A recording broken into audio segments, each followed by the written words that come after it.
The radar screen glowed green in the darkness of USS Parch's conning tower.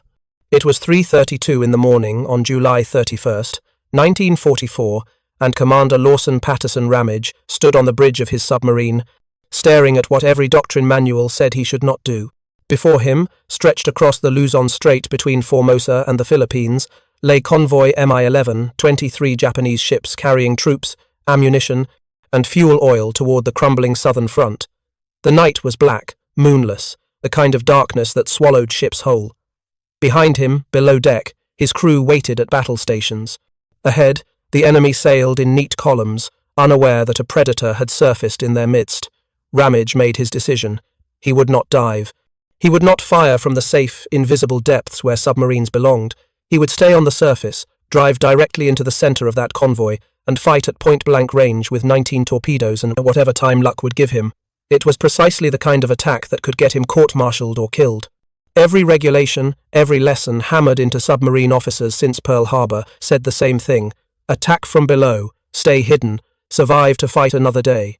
But Ramage had learned something else during his time aboard USS Wahoo under the legendary Dudley Mush Morton, that sometimes the safest place was in the enemy's throat. What happened in the next 46 minutes would become known as Ramage's Rampage, one of the most audacious surface attacks in submarine warfare history. It would earn him the Medal of Honor and his boat a Presidential Unit Citation. It would also prompt his superior officer to call it foolhardy, dangerous, and an undue risk, then add, with grudging admiration, that it was okay as long as it came out all right. But on that black morning in the Luzon Strait, as Parche's diesel engines growled and pushed the submarine toward the unsuspecting convoy, Ramage couldn't know any of that. All he knew was that the old rules of submarine warfare had failed America for 2 years, and it had taken men willing to break those rules to turn the tide. If you're enjoying this deep dive into the story, hit the subscribe button and let us know in the comments from where in the world you are watching from today. The story of how one submarine commander's surface attack shattered a Japanese convoy begins not in 1944, but in the doctrinal debates of the 1920s and 30s, when the United States Navy was still trying to figure out what submarines were actually for. Pre-war American submarine doctrine had been shaped by the Washington Naval Treaty and the London Naval Treaty, international agreements that attempted to regulate naval warfare and specifically restricted unrestricted submarine warfare. The USS Navy, like most major navies, envisioned submarines primarily as fleet scouts and warship hunters. They were to operate in support of the battle fleet, conduct reconnaissance, and attack enemy capital ships, battleships, aircraft carriers, cruisers. Merchant shipping was considered a secondary target, and attacking civilian vessels was heavily constrained by prize rules that required submarines to surface, search the vessel, and provide for the safety of the crew before sinking it. This doctrine made a certain kind of sense on paper. It was civilized, legal, and reflected America's position as a defender of freedom of the seas. But it had a fatal flaw. It assumed submarine combat would happen the way surface combat happened, with visual identification, warning shots, and time for deliberation. It assumed submarines would fight like gentlemen. What it didn't account for was what would happen when someone decided to fight like a wolf. The submarine built under this doctrine was impressive in its own right. The fleet boats of World War II, Gato-class and Balao-class, submarines like Parche were technological marvels. They were 311 feet long, displaced 1,500 tons on the surface, and could dive to 400 feet. They carried 24 Mark 14 torpedoes in 10 tubes, along with a 5-inch deck gun and machine guns for surface combat. Most importantly, they had range. With 75 days of patrol endurance and the ability to travel 11,000 nautical miles at cruising speed, American submarines could roam the entire Pacific. They had air conditioning, fresh water distillation, hot showers, even ice cream machines, luxuries German U-boats could only dream of. American submariners went to war in relative comfort, which meant they could stay at sea longer and fight harder when they found the enemy. But for the first 2 years of the war, this magnificent fleet accomplished remarkably little.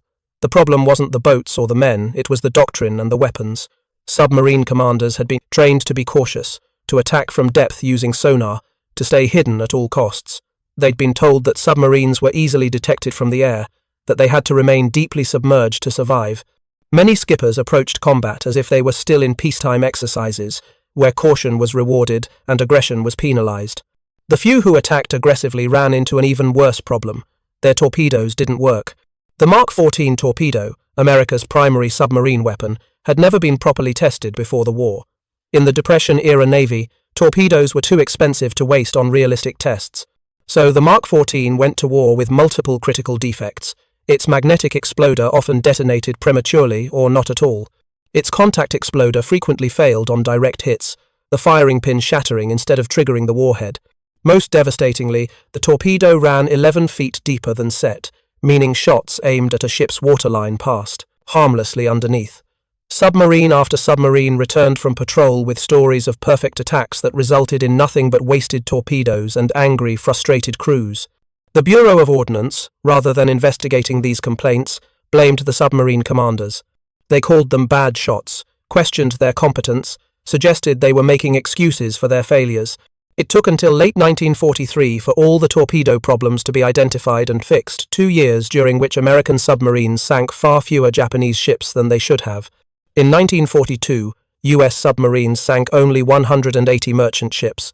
In 1943, even with improvements, they sank only 290. These were not the numbers of a force winning the war. What changed the American submarine war wasn't better torpedoes alone. It was a revolution in doctrine, and that revolution had a name: Dudley Walker Morton, Lieutenant Commander. Morton took command of USS Wahoo on December 31, 1942, in Brisbane, Australia, inheriting a boat with a fine crew and a mediocre combat record. Wahoo's first 2 patrols under Lieutenant Commander Marvin Kennedy had been exercises in frustration, opportunities missed, attacks bungled, returns to port with most torpedoes still loaded. Morton had served as prospective commanding officer on that second patrol, watching Kennedy's cautious approach fail again and again. When Morton took over, he gathered Wahoo's crew and made them a promise that would echo through the submarine force. Wahoo is expendable. We will take every reasonable precaution, but our mission is to sink enemy shipping. Now, if anyone doesn't want to go along under these conditions, just see the yeoman. I am giving him verbal authority now to transfer anyone who is not a volunteer. Nothing will ever be said about your remaining in Brisbane. Not one man asked for a transfer. They sensed, perhaps, that something was about to change. Morton's third patrol, in January and February of 1943, rewrote the rulebook. He took Wahoo into the Yellow Sea, deep into Japanese-controlled waters, and went hunting with a ferocity the enemy had never seen from American submarines. He attacked on the surface in broad daylight. He used his deck gun alongside torpedoes. He developed the down-the-throat shot-firing torpedoes straight at an approaching destroyer rather than fleeing.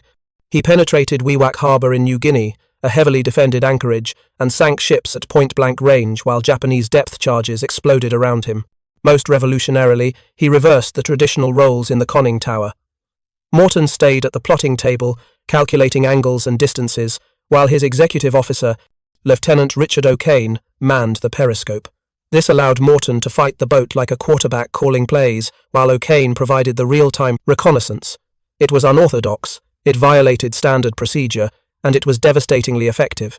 Wahoo returned to Pearl Harbor on February 7, 1943, flying a broom from her periscope, the traditional signal of a clean sweep. Morton claimed to have sunk 9 ships totaling 60,000 tons.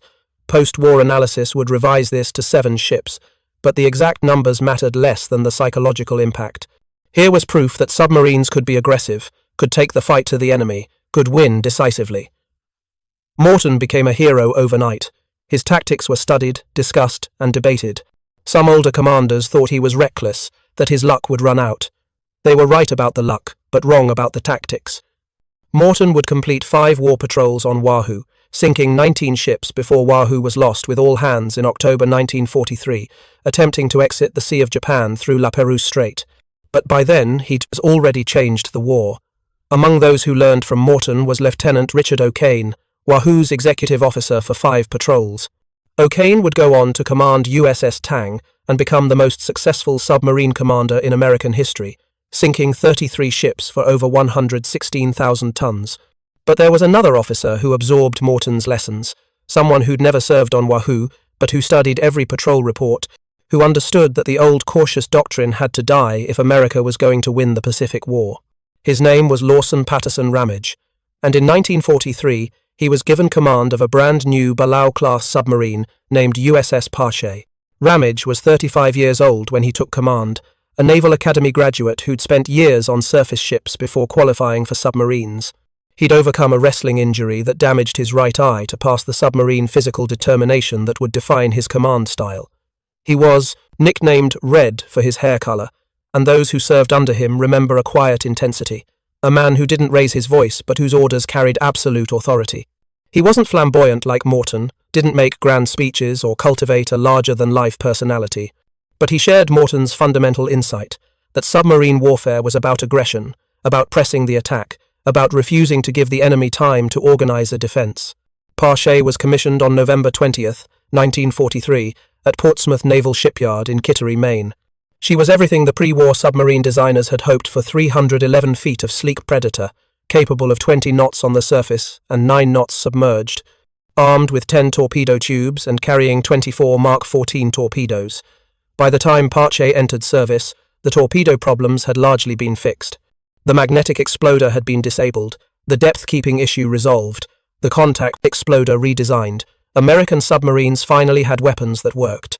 What they needed now were commanders willing to use them the way Morton had shown. Pache's first war patrol, from March 29th to May 23rd, 1944, was part of a 3-submarine wolfpack with USS Bang and USS Tinosa operating south of Formosa in the Luzon Strait. The wolfpack concept was itself a lesson learned from German U-boats, multiple submarines working together, sharing intelligence, coordinating attacks. The patrol was moderately successful. The wolfpack sank 7 ships totaling 35,000 tons, with Ramage credited for 2 of them, the 7,000-ton cargo ship Toyoku Maru and the 4,000-ton freighter Shoryu Maru. It was a solid start, but nothing exceptional. Ramage was still learning his boat, still feeling out his crew's capabilities. He was saving his audacity for when he really needed it. That moment came on Pache's second war patrol, which began June 17, 1944. Once again, Pache was operating as part of a wolfpack, this time with USS Steelhead and USS Hammerhead. The 3 boats had been designated Parks Pirates after their group commander, Captain Lewis Smith Parks, and their mission was to interdict Japanese shipping in the waters between Formosa and Luzon, the critical sea lanes that connected Japan's home islands to its resource-rich conquests in Southeast Asia. By mid-1944, the Japanese merchant marine was hemorrhaging. American submarines had sunk over 700 ships since Pearl Harbor, and the rate was accelerating. Japan's empire ran on shipping oil from the Dutch East Indies, rubber from Malaya, rice from Indochina, troops and ammunition going south while raw materials flowed north. Every ship sent to the bottom meant fewer planes in the air, fewer tanks on the battlefield, and less fuel for the combined fleet.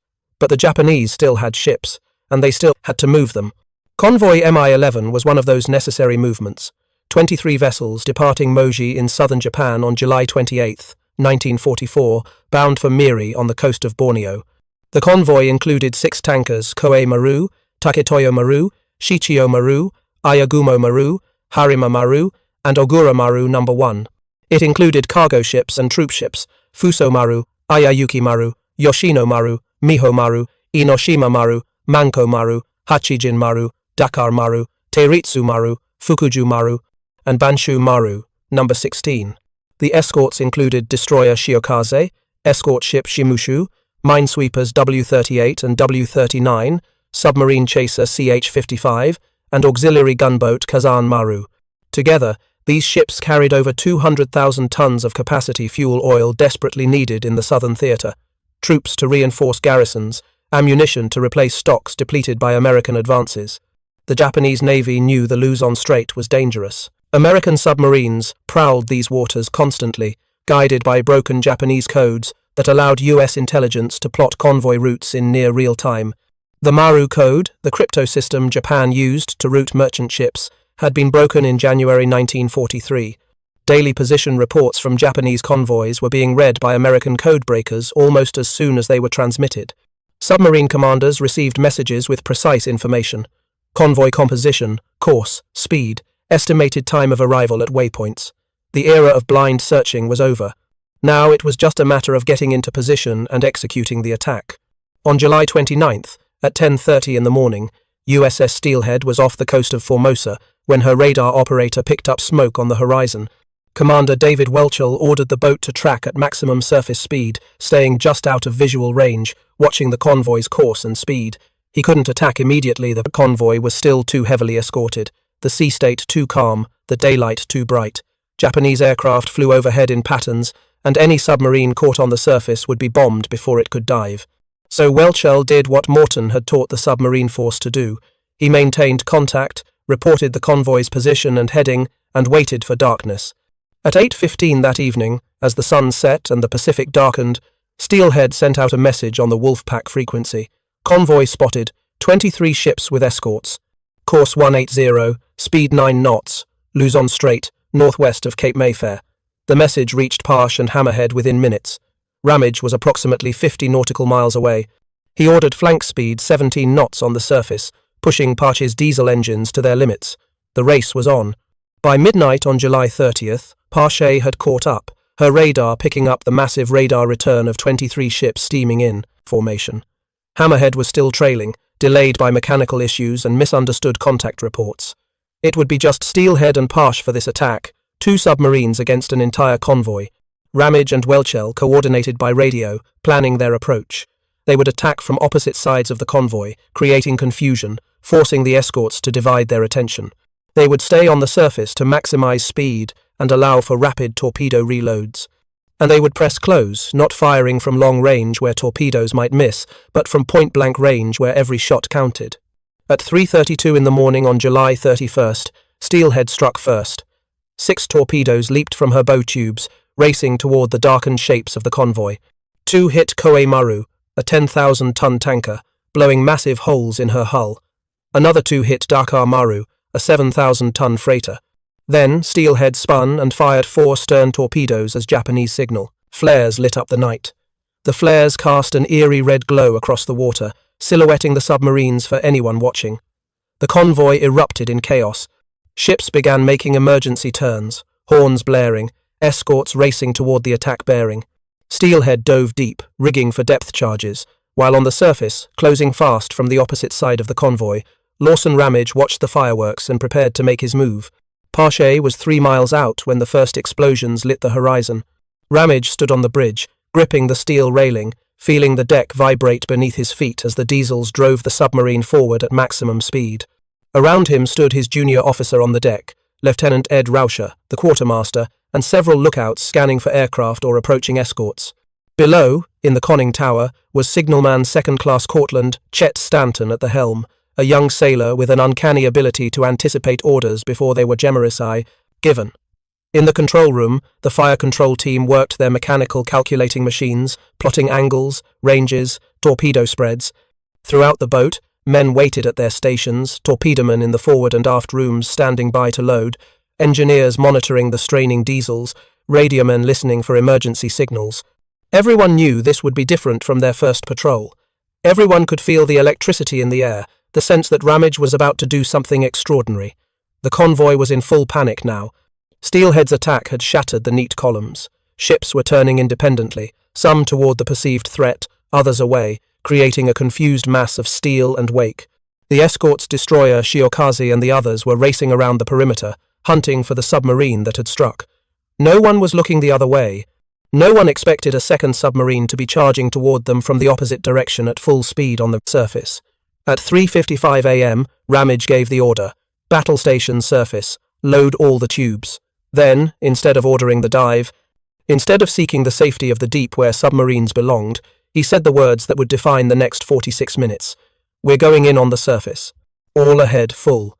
Parche knifed through the black water toward the convoy. Ramage could see the shapes now, massive tankers and freighters silhouetted against the red glow of Steelhead's fires. The nearest ship was perhaps 4,000 yards away, close enough to see, but not yet close enough to guarantee a hit. The standard doctrine would be to stop at 3,000 yards, fire a spread of torpedoes, then dive before the escorts could respond. But Ramage had no intention of following standard doctrine. He intended to get so close that missing would be impossible. At 2,000 yards, lookouts on the nearest ship spotted Parche's low silhouette. A searchlight snapped on, its beam sweeping across the water, hunting for the source of the disturbance. Machine gun fire stuttered from one of the escorts, tracers arcing through the darkness like strings of orange pearls. The bullets fell short, splashing into the sea 50 yards ahead of Parche's bow. Ramage didn't flinch, didn't alter course. He was committed now. At 1,000 yards, he selected his first target, a large freighter sailing on the convoy's starboard flank. Fire 1. The submarine shuddered as the first Mark 14 torpedo left its tube, compressed air whooshing through the boat. Fire 2! The range was so close that the torpedoes barely had time to arm before they struck. The first hit just aft of the freighter's bridge, blowing debris 50 feet into the air. The second hit near the stern, breaking the ship's back. The freighter lurched, listing immediately to port, her death certain. But Ramage wasn't watching. He'd already spun Parche to bring the stern tubes to bear on two massive tankers sailing in column. At 800 yards, he fired two stern torpedoes at the lead tanker. Both hit with thunderous explosions that sent flames climbing 200 feet into the night sky. The tanker Koe Maru, 10,000 tons, was loaded with fuel oil. The first torpedo ruptured her bunkers, the second ignited them. In seconds, the entire ship was engulfed, her crew jumping from the decks into the burning sea below. The second tanker, seeing her sister ship explode, made an emergency turn to avoid the flames. This exposed her entire length to Parche's bow tubes. Ramage fired 3 more torpedoes. The first 2 hit amidships, opening the tanker's hull like a gutted fish. The third hit the stern, jamming her rudder. The tanker slowed, listing heavily, flames beginning to lick along her decks. In the first 3 minutes of combat, Ramage had fired 7 torpedoes and hit 6 targets. 3 ships were sinking or burning, and now the entire convoy knew Parche was there. Every escort turned toward the submarine's last known position. Star shells burst overhead, bathing the sea in harsh white light. Machine gun fire came from multiple directions. The destroyer Shiokaze, detecting Parche on her primitive surface search radar, turned at flank speed to ram. This was the moment when Doctrine said to dive to get deep, rig for silent running, evade the counterattack. Parche could have slipped beneath the surface and disappeared into the black depths of the Luzon Strait. But diving meant losing contact with the convoy, meant giving up the initiative, meant settling for the ships already sunk instead of pressing the advantage. Ramage calculated the odds in the seconds he had. His torpedomen could reload the tubes in about 5 minutes if the submarine stayed on the surface and maintained speed. If he dove, reload would take 15 minutes or more in the cramped, tilted confines of a submerged boat. 5 minutes versus 15. The difference between 6 sunk ships and potentially a dozen. Maintain course, all ahead flank. Reload all tubes. Ramage's voice was calm, matter-of-fact, as if he were ordering coffee rather than driving his submarine deeper into a hornet's nest of enemy ships. Below, in the forward torpedo room, torpedomen worked with desperate speed, sweating in the 100-degree heat, manhandling 3,000-pound torpedoes from their storage racks into the tubes. In the aft room, the same frantic choreography. And on the bridge, Ramage kept Parche weaving through the convoy, using the merchant ships themselves as cover against the escorts. At 4:07 a.m., with 4 bow tubes reloaded, Ramage spotted a large transport bearing down on his port bow. She was a big one, maybe 8,000 tons, and she was trying to ram. The transport's captain had evidently decided that if his ship was going to die, it would take the American submarine with it. The range closed rapidly 2,000 yards, 1,500, 1,000. Machine gun fire from the transport's deck raked Parche's conning tower, bullets ricocheting off steel. One lookout was grazed, blood running down his arm. He didn't leave his post. Ramage waited. At 800 yards, with the transport looming like a wall of steel, he ordered, "Fire 3, fire 4." 2 torpedoes leaped from the bow tubes and raced toward the charging ship. The first hit below the waterline at the bow, stopping the transport cold. The second hit near the bridge, killing everyone in the superstructure. The transport settled by the bow, her forward momentum carrying her past Parche, with less than 100 yards to spare. As she slid by, Ramage could see Japanese sailors on her decks, frozen in shock at how close they'd come to ramming the submarine. But there was no time to watch her sink. 2 escorts, patrol boats from the convoy's screen, were converging from starboard, their deck guns flashing. Shells splashed into the water around Parche, some passing overhead with sounds like tearing canvas. One shell hit the water 10 feet from the submarine's hull, the concussion slamming every man on his feet. Ramage turned Parche directly toward the escorts, presenting the smallest possible target, and opened the range at maximum speed. Behind him, the transport he'd just torpedoed was settling deeper, her bow underwater, stern rising. At 4:15 a.m., with stern tubes reloaded, Ramage spotted another opportunity, a tanker on the convoy's far edge, trying to escape the chaos by making a run to the south. She was perhaps 2 miles away, zigging and zagging, her captain hoping the erratic course would throw off any torpedo solution. But Parche's fire control team had practiced these calculations hundreds of times. They fed the data into their mechanical computers: target course, target speed, rate of bearing change, torpedo runtime. The solution came back in seconds. Ramage maneuvered Parshe into position, waited for the tanker to zig into the proper angle, then fired 4 stern torpedoes in rapid succession. The range was long 1,800 yards, and the tanker was maneuvering, but American torpedoes were no longer the unreliable weapons of 1942. All 4 ran true. 3 hit the tanker in a devastating sequence: bow, amidships, stern. The 4th passed under her keel, its magnetic influence deactivated per fleet orders. The tanker broke apart, her midsection collapsing as the bow and stern sections folded toward each other. She went down in less than 2 minutes, taking her cargo of fuel oil and her entire crew with her. 5 ships sunk. Parshe had been on the surface, in the middle of an enemy convoy, for 23 minutes, and she still had torpedoes left. The convoy was in complete disarray now. Ships were scattering in every direction, some making for the Philippine coast, others turning back north toward Formosa, a few simply stopping dead in the water as their captains tried to figure out what to do. The escorts were equally confused. They knew there were submarines nearby. The burning and sinking ships made that obvious, but they couldn't pinpoint their targets. Parshe's low profile made her nearly invisible in the darkness, especially with the fires and star shells creating shadows and glare. And Ramage was constantly moving, never staying in one place long enough for the escorts to coordinate an attack. At 4:23 a.m., disaster nearly struck. Ramage had just finished firing his remaining bow torpedoes at a large freighter when Lieutenant Rauscher, the junior officer of the deck, spotted a shape emerging from the smoke and flames directly ahead. It was a fast transport, maybe 6,000 tons, and she was at full speed on a collision course with Parshe. The range was closing at a combined speed of 30 knots. Impact in 60 seconds. "Captain, we are going to be rammed." Rauscher's voice was urgent but controlled.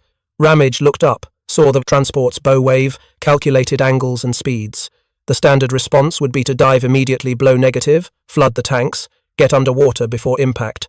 But Parshe couldn't dive that quickly. She'd been running with a negative tank blown for surface stability. By the time she got under, the transport would be on top of her, her bow crushing Parshe's pressure hull. Diving meant death. "Captain, we are going to be rammed." Rauscher repeated, louder this time. In the conning tower below, Chet Stanton at the helm heard the alarm in Rauscher's voice. He also knew something his officers might have forgotten in the chaos. Ramage's last order had been all stop, as they were lining up the previous torpedo shot. Parshe was dead in the water, a stationary target for the oncoming transport. Stanton didn't wait for orders.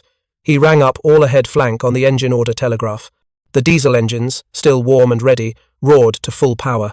Parshe surged forward. Ramage, hearing the engines, understood instantly what Stanton had done. Right full rudder. Parshe's stern swung to port just as the transport's bow passed through the space where the submarine had been moments before. The transport missed by 50 feet, some observers would later say 50 inches. Japanese sailors on the transport's deck were screaming, some in rage, some in fear, as they watched the American submarine slip past. Someone threw a coffee mug. It bounced off Parshe's conning tower, but the evasive maneuver had put Parshe in an even worse position. She was now boxed in small escorts on both sides, the transport ahead and behind her, emerging from the smoke, another large freighter bearing down. It was a perfect crossfire. Shells were splashing all around. Machine gun fire was chewing up Parshe's deck. One bullet hit the bridge, railing 6 inches from Ramage's hand. Another grazed his cap. The logical response, the response every survival instinct screamed for, was to dive, get deep, survive to fight another day. Ramage calculated differently. Directly ahead was the large freighter, maybe 8,000 tons, probably carrying troops or ammunition. She was the biggest target left in the convoy, and she was perfectly positioned, her entire length exposed to Parshe's bow tubes. If Ramage turned away to escape, he'd never get another chance at her. If he pressed the attack, he'd be putting his submarine and crew at maximum risk, staying on the surface in a crossfire to sink one more ship. He pressed the attack. Maintain course. Prepare bow tubes. The range to the freighter closed rapidly. 1,500 yards. 1,000. The escorts were firing everything they had. The air was filled with tracers, shell splashes, the crack of near misses. Ramage sent every man on the bridge below, except himself and the quartermaster. If Parshe was going to be hit, no sense having more men exposed than necessary. Below, the crew could hear shells hitting the water around them and could feel the concussions through the hull. Some were praying, some were cursing. Most were just doing their jobs, reloading torpedoes, manning their stations, trusting that their captain knew what he was doing. At 800 yards, Ramage had his solution. The freighter wasn't maneuvering, her captain had evidently decided to ram or be torpedoed, no third option. Fire 1, fire 2, fire 3. 3 torpedoes, one after another, 800 yards to target. Run time, 43 seconds. Everyone on Parsh held their breath. The first torpedo hit the freighter just forward of amidships, blowing a hole 20 feet across in her starboard side. The second hit 10 feet aft of the first, opening her like a zipper. The third hit near the stern, jamming her rudder and destroying her steering gear. The freighter lurched to port, began settling immediately, her crew abandoning ship even as she continued forward on her death momentum. She passed Parsh off to starboard, close enough that Ramage could see faces looking down at him from her decks. Some of those faces were cursing, some resigned, none were happy. 6 ships sunk, and Parche still had her stern tubes loaded. At 4:43 a.m., 46 minutes into the surface attack, Ramage spotted one last target, a medium-sized tanker trying to escape to the west. She was damaged, listing slightly to port, probably hit by one of Steelhead's earlier torpedoes. She was limping along at maybe 8 knots, trailing an oil slick that gleamed in the light from the burning ships. She was a mercy kill, but mercy kills still counted toward tonnage totals. Ramage brought Parche around in a wide turn, putting the tanker on his stern bearing. The sun was beginning to hint at dawn on the eastern horizon, painting the sky a faint purple-grey. In an hour, it would be full daylight, and Parche would be visible for miles. Japanese aircraft would come looking for the submarine that had savaged their convoy. It was time to finish this and get deep. Fire 7, Fire 8, Fire 9.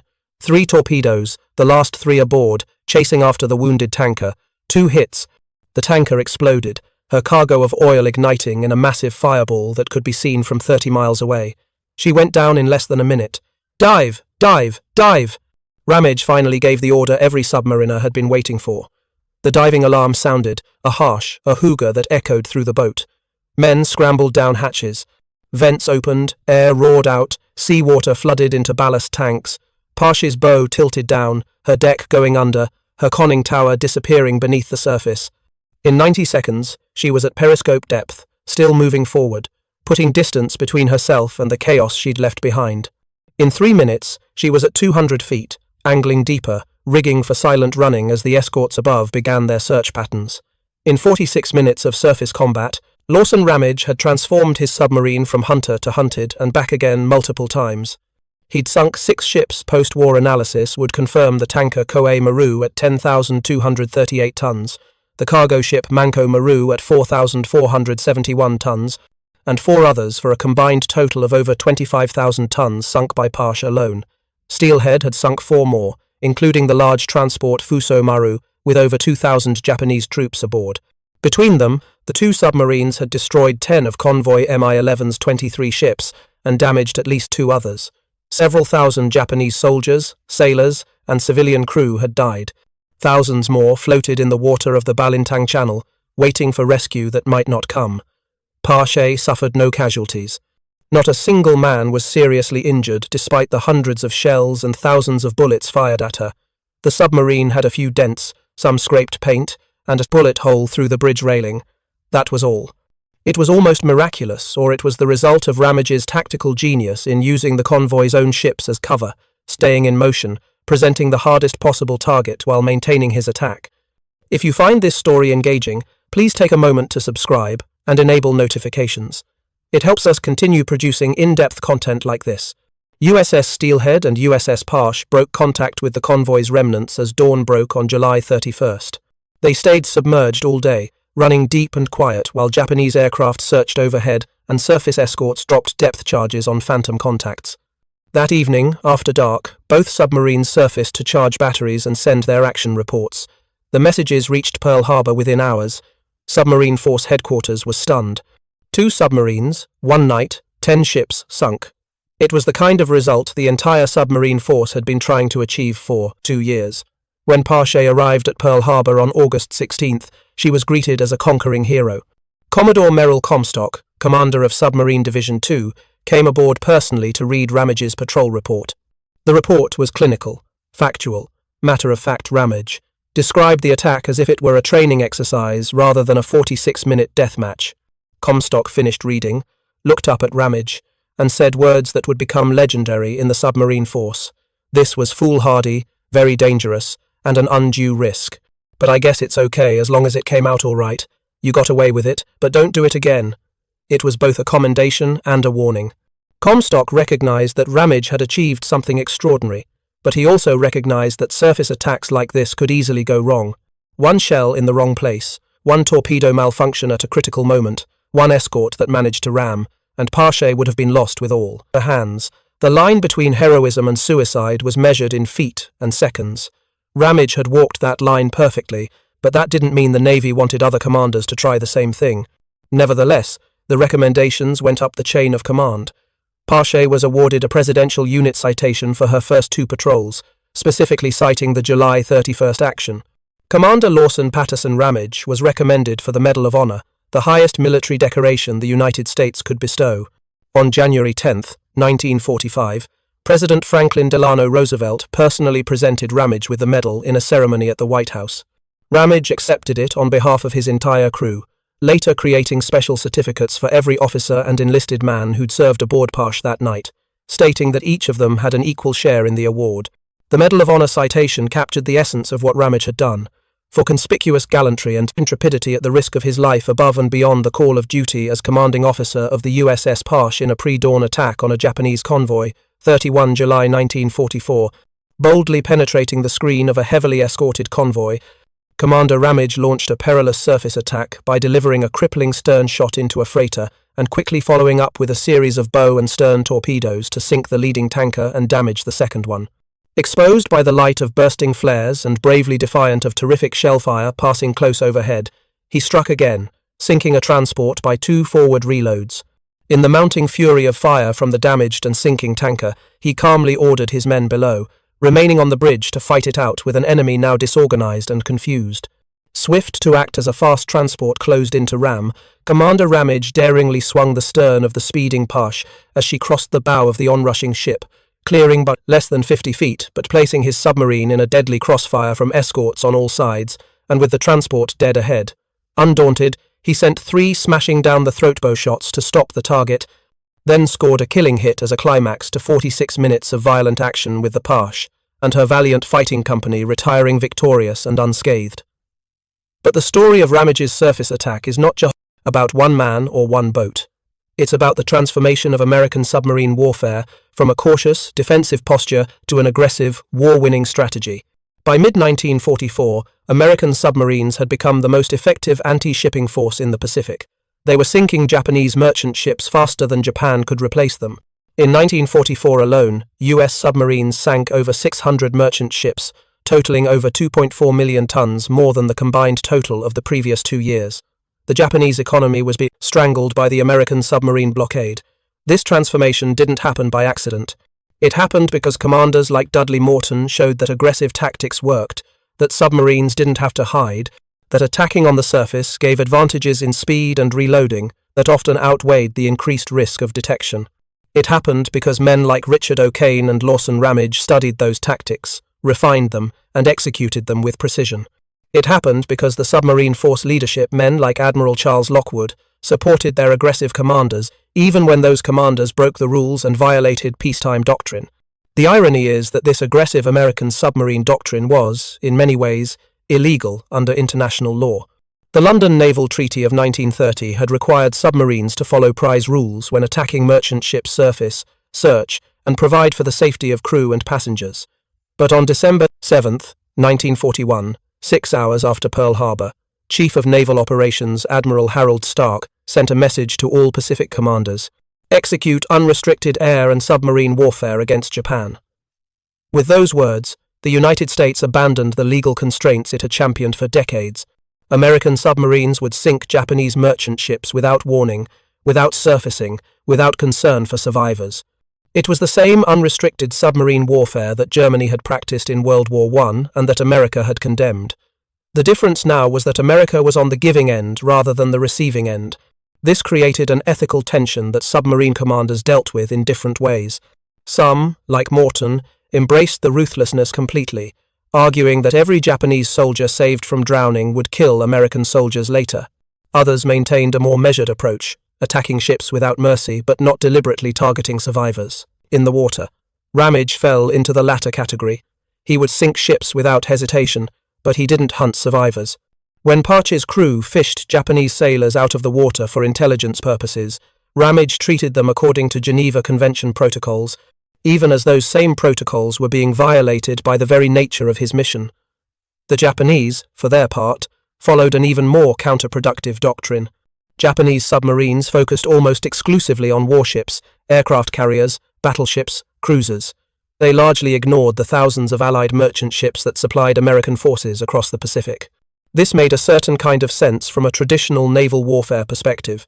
Sinking a carrier was more prestigious than sinking a freighter, but it was strategically foolish. American industrial production could replace a carrier in a year, but every tanker sunk, every transport sent to the bottom, had immediate tactical effects. The Japanese submarine force, which began the war with excellent boats and well-trained crews, ended the war having accomplished relatively little while suffering heavy casualties. American submarines, by contrast, won the economic war. By January 1945, Japan's merchant marine had been effectively destroyed. Oil imports from the Dutch East Indies, the entire reason Japan had gone to war, had dropped to nearly zero. The 4,000-plus merchant ships Japan possessed in 1941 were reduced to barely 700 by war's end, and most of those were small coastal vessels. The Japanese home islands were being starved of resources. Factories shut down for lack of raw materials. Rations were cut again and again. The combined fleet couldn't sortie for lack of fuel. And a significant portion of that destruction came from submarines attacking in ways that 5 years earlier would have been considered impossible. Ramage continued fighting after his Medal of Honor action. Parche's third patrol, from September to November 1944, was quieter. No enemy ships sunk, though not for lack of trying. The Japanese had learned. They were routing ships closer to shore, using smaller vessels, moving primarily during daylight when submarines were more easily spotted from the air. Convoy targets were becoming scarce as the Japanese merchant marine dwindled.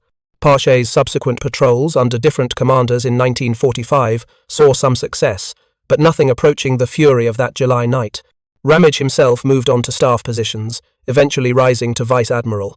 He commanded cruiser divisions, led the search for the lost nuclear submarine USS Thresher in 1963, and served as deputy chief of naval operations for fleet operations.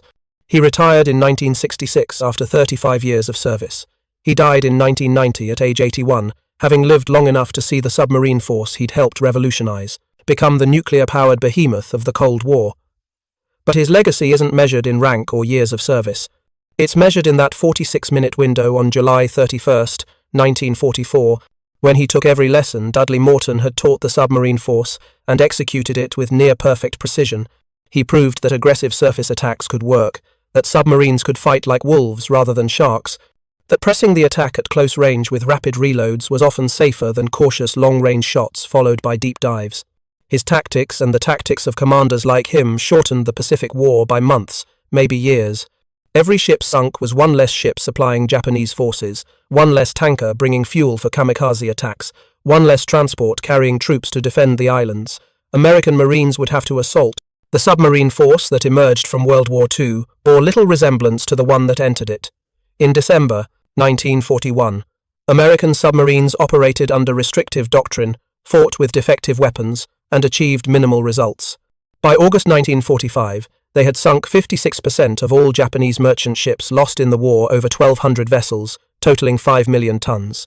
They had also sunk 214 Japanese warships, including an aircraft carrier, a battleship, 11 cruisers, and countless destroyers and escorts. They did this while suffering the highest casualty rate of any American military branch.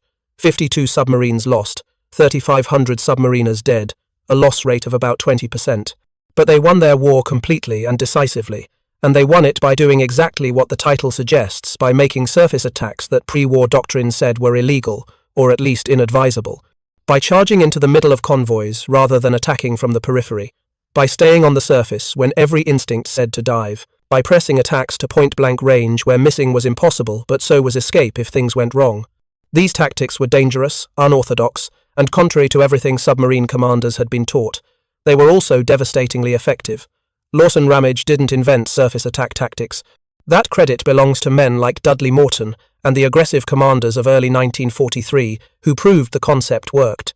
But Ramage refined those tactics, executed them with precision, and demonstrated that they could achieve results beyond anything pre-war planners had imagined. His 46-minute rampage through convoy Mi-11 stands as one of the most audacious submarine attacks in military history. It was foolhardy, it was dangerous, it was an undue risk, and it worked perfectly.